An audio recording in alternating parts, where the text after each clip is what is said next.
addition of integers. Negative 7 plus negative 2, pareho ang sign ang ating ipa-plus, kaya ipa-plus natin yung numbers. 7 plus 2 equals 9. Then, yung sign na negative, kakopyahin lang natin yung negative.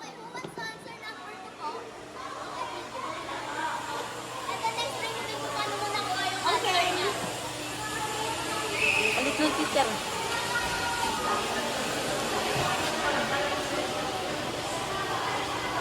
Paano mo nakuha yung negative? Because parehas yung negative.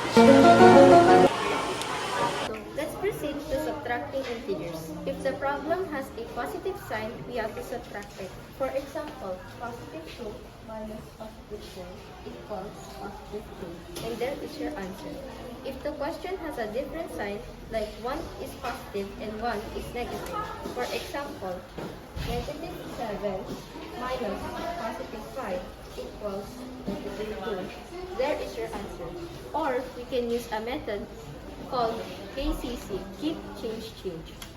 Like, for example, negative 8 minus negative 9. So what we're going to do here is to keep negative 8, change the sign, and change to negative 9 into positive 9. And it equals to negative 1. And there is your answer. Move on from multiplication integers. To multiply integers, first multiply their absolute value. The sign of the product is determined by the following rules. If it's the same sign, it is a positive product. If it's a different sign, it is a negative product. For example,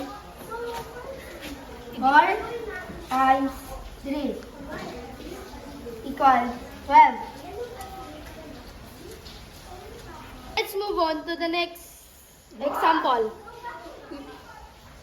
4 times minus 3 equals 12. Positive times negative equals negative.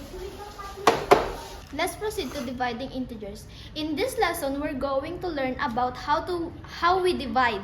For example, 21 divided by negative 3 equals to 7. And then, ikakopy nyo lang po yung sign na negative. Proceeding to absolute value. In absolute value, we have to use a meter. We have to draw a line.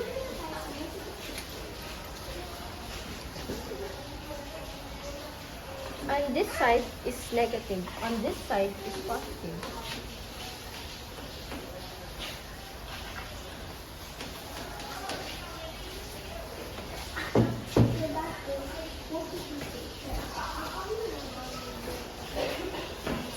How do we solve for this equation? For example,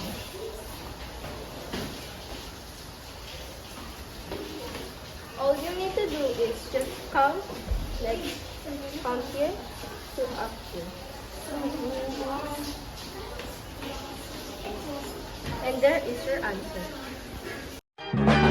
One is the loneliest number that you'll